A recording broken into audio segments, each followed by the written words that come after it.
Hello students, इस video में हम करने वाले हैं chapter number 5 introduction to Euclid's geometry. तो यहाँ पर इस चैप्टर में एक्सरसाइज स्टार्ट करने से पहले थोड़ा सा इंट्रोडक्शन। इसमें हम करेंगे यूक्लिड्स डेफिनेशंस, यूक्लिड्स एक्सियम्स और यूक्लिड्स पोस्टुलेट्स। तो पहले डेफिनेशंस मैंने वही लिखी है जो आपकी टेक्स्ट बुक में लिखी हुई है, उनको एक बार समझा देती हूँ। फर्स्ट पॉइंट है, आपको ये याद नहीं करना है, ये सिर्फ समझने के लिए, ठीक है, कि यूक्लिड ने क्या क्या दिया था, डेफिनेशंस क्या क्या दी थी। फर्स्ट है, a point is that which has no part. अगर आप कहीं पे भी पॉइंट बनाते हो तो इसका कोई पार्ट नहीं है, ठीक है। तो क्लियर है। अभी जैसे इसकी डेफिनेशंस आप पढ़ेंगे या इसके एक्सियम्स पोस्टुलेट्स पढ़ेंगे तो आपको लगेगा कि हाँ ये तो हमें पता है, ऐसा तो होता ही है, लेकिन इन्होंने दिया है तो हमें उस सेंस में समझना है कि हाँ यूक्लिड की डेफिनेशंस हैं ये, ठीक है, ठीक है। A point is that which has no part, clear. Next, a line is breadthless length. एक लाइन अगर आप बनाते हो तो एक क्या है, इसकी कोई ब्रेड नहीं है, लाइन की कोई ब्रेड नहीं होती, तो ब्रेड लेस लेंथ, लाइन क्या है, bread less length, clear. Next, ends of a line. अगर लाइन के एंड्स आप लेते हो तो ये क्या है, पॉइंट्स। जो पॉइंट क्या था, विच हैज नो पार्ट, ठीक है। तो लाइन के एंड्स क्या है, part, points, clear. The ends of a line are points. Next, straight line is a line which lies evenly with the points on itself. जैसे ये हमने स्ट्रेट लाइन ली तो इस पे पॉइंट्स, बहुत सारे पॉइंट्स इस पे आ सकते हैं, ठीक है, ये सब पॉइंट्स इस पे आ गए हैं। तो स्ट्रेट लाइन क्या है, it is a line which lies evenly with points on itself. इसके ऊपर सब जो भी पॉइंट्स हैं, कुछ पॉइंट्स बाहर भी हो सकते हैं, लेकिन इस लाइन पे भी बहुत सारे पॉइंट्स होंगे।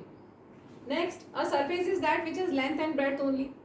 जैसे जैसे ये एक सरफेस हो गया, इसकी लेंथ, ये तो स्क्वायर है, स्क्वायर में लेंथ और लेंथ ही हम बोलेंगे। या अगर रेक्टेंगल शेप ले लें, कॉपी का एक पेज ले लो, कॉपी का अगर पेज लेते हो तो उसकी लेंथ और ब्रेड्थ होगी ना, क्या कॉपी के एक पेज की, जैसे ये है सपोज, तो इसकी भी लेंथ है और ब्रेड्थ है, ठीक है। तो सरफेस क्या हुआ, that has length and breadth only. यहाँ बोल सकते हैं टू डायमेंशन है, टू डायमेंशन है, टू डायमेंशन मतलब एक लेंथ है, एक डायमेंशन लेंथ है और एक ब्रेड्थ है। Next, the edges of a surface are lines. अगर कोई भी सरफेस लेते हो तो उसकी एजेस कैसी है, लाइंस है। ये सरफेस की एज लाइन है, ये लाइन है, ठीक है। एज क्या है, ये एज, समझ में आया, एज क्या है सरफेस की, line. Next, plane surface is a surface which lies evenly with the straight lines on itself. जैसे ये प्लेन सरफेस है, इस पे अगर आप लाइंस बनाओगे तो कैसी बनेगी, स्ट्रेट लाइंस बनेगी यहाँ पर, ठीक है। तो plane surface is a surface which lies evenly with the straight lines on itself. Clear हो गया, डेफिनेशन सबको क्लियर है। यहाँ पर एक डाउट आया बच्चों को कि ब्रेडथलेस क्यों बोला है, कुछ ना कुछ तो ब्रेड्थ होगी, चाहे मिलीमीटर में हो या माइक्रोमीटर में हो, कुछ ना कुछ तो होगी।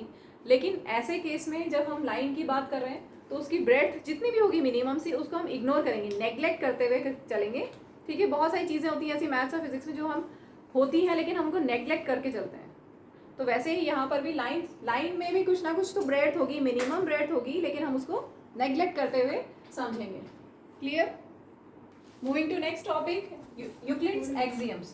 तो एक्सियम्स क्या होते हैं, ऐसे यूनिवर्सल ट्रूथ, ऐसे स्टेटमेंट जो यूनिवर्सली ट्रू हैं, ऐसे अजम्पशंस जो यूनिवर्सल ट्रूथ हैं, ठीक है, जिनमें दो टाइप से हैं एक्सियम्स, दो टाइप के यूनिवर्सल ट्रूथ होते हैं, एक्सियम्स एंड पोस्टुलेट्स। तो अभी मैंने यहाँ पर एक्सियम्स लिखे हैं और ये एक्सियम्स को आपको लर्न भी करना है, प्रॉपर स्टेटमेंट जैसा लिखा हुआ बुक में वैसा का वैसा ही आपको लर्न करना है, ठीक है। इनको अभी मैं एक्सप्लेन करूँगी, तो पहले ये समझिए कि यूक्लिड ने बहुत सारे एजम्पशंस दिए, ठीक है। एजम्पशंस मीन्स यूनिवर्सल ट्रूथ या यूनिवर्सली ट्रू स्टेटमेंट्स। तो ऐसे स्टेटमेंट्स जिनको हमें प्रूव नहीं करना है, इनको हम ऐसे ही एक्सेप्ट करेंगे एज दे आर, क्योंकि वो यूनिवर्सली ट्रू स्टेटमेंट है, तो विदाउट प्रूफ हम उनको ऐसे ही एक्सेप्ट करेंगे। थ्योरम्स, जैसा आपने कभी सुना होगा, थ्योरम्स भी है इस इन ज्योमेट्री में थ्योरम्स भी रहते हैं। तो थ्योरम्स क्या होते हैं, ऐसे स्टेटमेंट्स जिनको हम प्रूव करते हैं, राइट। थ्योरम्स नीड प्रूफ, लेकिन जो एजम्पशंस हैं, assumptions means universally true statements.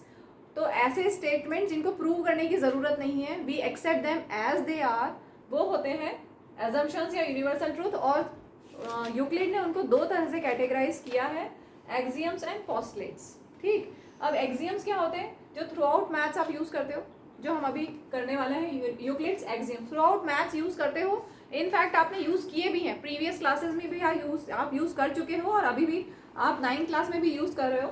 तो बहुत सारे ऐसे स्टेटमेंट्स हैं, यूनिवर्सली ट्रू स्टेटमेंट्स हैं विच आर कॉल्ड एक्सियम्स, जो थ्रू आउट मैथ्स आप यूज़ करते हो विदाउट एनी प्रूफ। दूसरे टाइप के जो यूक्लिड्स ने दिए हैं वो है पोस्टलेट्स। पोस्टलेट्स ऐसे universally true statements which are specific to geometry, particular हम ज्योमेट्री में यूज़ करते हैं, ऐसे स्टेटमेंट्स आर पोस्टलेट्स, जो हम इस टॉपिक के बात करेंगे। तो अभी हम एक्सियम्स पे आते हैं। तो क्लियर हो गया, एक्सियम्स क्या होते हैं? ऐसे universally true statements which are used throughout maths. तो हम एक एक करके स्टार्ट करते हैं। चलिए फर्स्ट एक्सियम हम समझते हैं, things which are equal to the same thing are equal to one another. ये कंसेप्ट आप बहुत बहुत बार यूज कर चुके हो। हम इसको एल्जेब्रिक के लिए भी समझ सकते हैं और ज्योमेट्री के लिए भी समझ सकते हैं, क्योंकि थ्रू आउट मैथ्स यूज होगा ये, चाहे ज्योमेट्री में यूज करो तो चाहे आप एल्जेब्रा में यूज करो, कहीं पे भी हम यूज कर सकते हैं। तो जैसे सपोज कोई एक ट्राइंगल है जिसमें एंगल 1 इक्वल टू एंगल 2 है, और कोई दूसरा ट्राइंगल है जिसमें एंगल 1 इक्वल टू एंगल 3 है। अभी मैंने क्या लिखा है? Things which are equal to the same thing are equal to one another. Angle 2 1 के इक्वल है और एंगल 3 भी एंगल 1 के इक्वल है, that means angle 2 equal to angle 3 होगा। ऐसा आपने यूज किया है ज्योमेट्री में, लाइंस एंड एंगल्स में यूज किया है, ट्राइंगल्स में यूज किया है, याद आ गया सबको? Things which are equal to the same thing, यहाँ पर एंगल 2 और एंगल 3, ये एंगल्स किसके इक्वल है? एंगल 1 के इक्वल है, तो ये दोनों आपस में इक्वल होंगे। ठीक है, एक्सियम्स आपको लर्न करने हैं, ऑर्डर कैसा भी याद, ऑर्डर जरूरी नहीं कि 1 2 3 4 जैसा उन्होंने ऑर्डर दिया वैसे याद करो, लेकिन एक्सियम के स्टेटमेंट याद करने हैं, लर्न करना है। क्लियर हो गया? Things which are equal to the same thing are equal to one another, ये तो हो गया ज्योमेट्री पॉइंट ऑफ व्यू से। अगर हम एल्जेब्रा में देखें तो सपोज आपके पास है suppose x equal to y और x इक्वल टू जेड, तो इससे क्या मिलेगा आपको? y equal to z. ऐसा भी आपने पढ़ा हुआ है, पढ़ा है ना, ऐसा बहुत बहुत बार पढ़ा हुआ है। तो क्लियर हो गया, यहाँ पर things which are equal to the same thing क्या है यहाँ पर? x। Things which are equal to the same thing are equal to one another. Clear? चलिए अब हम लेते हैं next, if equals are added to equals the wholes are equal. If equals are added to equals, जैसे geometry में ले लें अगर हम एंगल 1 इक्वल टू एंगल 2 और यहाँ ले लें हम एंगल 3 इक्वल टू एंगल 4, दोनों को हम ऐड कर सकते हैं। Angle 1 plus angle 3 is equal to angle 2 plus angle 4 लिखा जा सकता है। If equals are added to equals, ये दोनों इक्वल है, ये दोनों भी इक्वल है। If equals are added to equals the wholes are equal. Clear? ऐसे ही if equals are subtracted from equals, अगर हम इनको सब्ट्रैक्ट कर दें तो क्या हुआ? जो बचा है रिमाइंडर है वो भी इक्वल होंगे। Third axiom, if equals are subtracted from equals the remainders are equal. Clear हो गया? एडेड और सब्ट्रैक्टेड, अगर ऐड करोगे तो होल जो आया वो इक्वल होगा, अगर सब्ट्रैक्ट करोगे तो जो रिमाइंडर आया वो भी इक्वल होगा। तो ये तो हो गया ज्योमेट्री में। ऐसे ही अगर आप एल्जेब्रा में ले लें एक्स वाई जेड या ए बी सी डी ले लें, if A equal to B C equal to D. अभी हमने क्या सेकंड में पढ़ा? If equals are added to equals, हम ऐसा लिख सकते हैं अगर a is equal to B है and if c equal to d, then you can add both these, a plus c, दोनों का लेफ्ट साइड ऐड किया, दोनों का राइट साइड ऐड किया। If equals are added to equals the wholes are equal. Clear? ऐसे ही अगर आप सब्ट्रैक्ट कर दो, if equals are subtracted from equals the remainders are equal. Clear है? समझ में आ गया? कोई डाउट इसमें? बोलो कोई डाउट है? नेक्स्ट एक्सियम है, things which coincide with one another are equal to one another. Things which coincide with one another, suppose ये दो कार्ड्स हैं, ये कोइंसाइड कर रहे हैं, दो कार्ड्स हैं प्लेइंग कार्ड्स, ठीक है, ये दोनों कोइंसाइड कर रहे हैं। Things which coincide with one another, तो ये दोनों एक दूसरे के इक्वल है, इनके डायमेंशंस इक्वल है, इनका एरिया इक्वल है, इनकी लेंथ और ब्रेड्थ इक्वल है, इनका पेरीमीटर इक्वल है। क्लियर हुआ? दो कोई भी चीज़ें कोइंसाइड करती हैं, एग्जैक्टली ओवरलैप करती हैं, एक दूसरे पे लाई करती हैं, तो वो आपस में इक्वल होगी। ये तो हो गया रेक्टेंगल या क्वाड्रिलेटरल में आप बोल सकते हो, ऐसा स्क्वायर भी ले सकते हो, या फिर अगर हम लाइन लें, दो लाइन ले लो, एक लाइन है 2 सेंटीमीटर की, दूसरी लाइन भी है 2 सेंटीमीटर की, तो क्या होगा? ये ओवरलैप करेंगी, कोइंसाइड करेंगी, एक के ऊपर एक रख सकते हो आप, तो ये आपस में इक्वल है। Things which coincide with one another are equal to one another. Clear हो गया? क्लियर है सबको? Next, whole is greater than part. इसके लिए हम बड़ा अच्छा सा एग्जांपल लेते हैं। चलो, सभी ने पिज्ज़ा तो खाया है, ठीक है, स्मॉल साइज का पूरा पिज्ज़ा खा सकते हैं। अब सपोज इतना मैंने खा लिया और बचा हुआ आपको दिया, 1/4 मान लो कि मैंने सपोज 1/4 मैंने खा लिया है, बचा हुआ कम होगा ना. Whole is greater than part, ये भी पता है आपको, ये तो बेसिक चीज है. एक whole pizza is greater than 1 part, 1/4 part. कितना भी पार्ट ले लो, 1/4, 1/5, 1/3 या हाफ ले लो, तो होल हमेशा ग्रेटर होगा ना. Whole is always greater than part. Clear हुआ? Whole is always greater than part. बोलो सबको क्लियर हो गया? इसमें आप वाटरमेलन का एग्जांपल समझ सकते हो. वाटरमेलन पूरा एक होल वाटरमेलन आपके पास है, उसमें से कुछ स्लाइस आपने एक पार्ट उसका निकाल लिया, तो वो जो होल है वो बड़ा ही होगा ना. होल इज ग्रेटर देन वो पार्ट. ठीक है, तो ऐसा आप कोई भी एग्जांपल लेके समझ सकते हो. या अगर आप लाइन में ले लो, एक लाइन है, उसका एक पार्ट है, तो ये वाला पार्ट और ये लाइन कौन सी बड़ी है? होल बड़ा है कि लाइन का पार्ट बड़ा है? Whole is always greater than part. किसी में भी समझ सकते हैं. Next, things which are double of the same things are equal to one another. Things which are double of the same thing. Suppose y equal to 2x, y is double of x, z is double of x. Things which are double of the same thing are equal to one another. समझ में आया? Things which are double of the same thing, y x का double है, z भी x का double है, तो ये दोनों आपस में इक्वल होंगे. Clear? Things which are double of the same things are equal to one another. Same ऐसे ही अगर हम ले लें y equal to x by 2, z equal to x by 2, things which are halves of the same things, तो क्या होगा? will be equal to one another. Things which are double of the same thing are equal to one another. Things which are half of the same thing are also equal to one another. Clear है? बोलिए. इसमें एक और axiom रह गया था. Axiom 5.1 आपकी book में दिया हुआ है. गिवन टू डिस्टिंक्ट पॉइंट्स, अगर आपके पास दो डिस्टिंक्ट पॉइंट्स हैं, तो there is a unique line that passes through them. ये भी क्लियर है आपको? कोई दो पॉइंट अगर आपके पास है तो उनसे एक ही यूनिक लाइन ही पास हो सकती है. एक से ज़्यादा लाइंस पास नहीं हो सकती. अगर दो डिस्टिंक्ट पॉइंट्स है तो उनसे मैक्सिमम एट मोस्ट कितनी लाइंस पास हो सकती हैं? एक. There is a unique line passing through two distinct points. ठीक है, तो ये एक्सियम था 5.1. अब हम करते हैं यूक्लिड्स के 5 पोस्टुलेट्स. पोस्टुलेट्स क्या होते हैं? ऐसे universal true statements which are specific to geometry. First है, a straight line may be drawn from any one point to any other point. तो एक पॉइंट है और दूसरे पॉइंट तक आप एक स्ट्रेट लाइन ज्वाइन कर सकते हो. Straight line may be drawn, straight line को ड्रॉ कर सकते हो from one point to other point. ठीक है, तो बहुत जनरल सी बात है. इसके बाद अ टर्मिनेटेड लाइन, अगर ये लाइन टर्मिनेट हो रही है, ये एक लाइन है, ठीक है, तो यहाँ पर टर्मिनेट हो रही है, तो जहाँ पर टर्मिनेट हो रही है वहाँ से आप प्रोड्यूस भी कर सकते हो उसको. अ straight line, a terminated line can be produced indefinitely. Terminate हो रही है लेकिन आप उसको इंडेफिनेटली प्रोड्यूस कर सकते हो. Next, a circle can be drawn with any centre. कोई आपके पास एक सेंटर है, आपके पास रेडियस है, सपोज रेडियस 5 सेंटीमीटर है और आपके पास एक सेंटर है. ठीक है, तो एक सेंटर से और एक रेडियस से, एनी रेडियस, आप एक सर्कल बना सकते हो. ठीक, तो ये है postulate 3. Next, all right angles are equal to one another. ये 90 डिग्री, सपोज यहाँ पर 90 डिग्री है, तो ये 90 है, ये भी 90, तो इक्वल हुए. All right angles are equal to one another. इसके बाद हम समझते हैं पोस्टुलेट 5.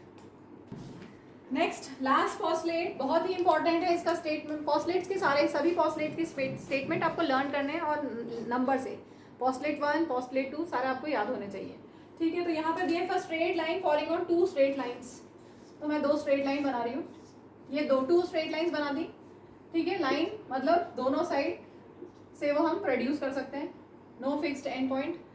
अब दिया है if a straight line, suppose ये एक स्ट्रेट लाइन, चलो एल एम ले लेते हैं. 2 straight lines L M, straight line N. ठीक है, ठीक है. If a straight line following on 2 straight lines makes the interior angles on the same side of it taken together less than 2 right angles. अब interior में 4 angles हैं. ध्यान से देखो इंटीरियर में कौन कौन से एंगल्स हैं. 1, 2 और 3, 4. ये 4 एंगल्स हैं इंटीरियर में. तो क्लियर है ना? ये 2 लाइंस हैं और इनके इंटीरियर में 4 एंगल्स हैं जो मैंने बना दिए हैं. ठीक है, सेम साइड में कौन से एंगल्स हैं? ये जो रेड मार्कर से बना है, और इस साइड में रेड मार्कर से बना है एंगल्स, और इस साइड में मैंने ब्लैक मार्कर से बनाया है. तो यहाँ दिया है makes the interior angles on the same side of it taken together less than 2 right angles.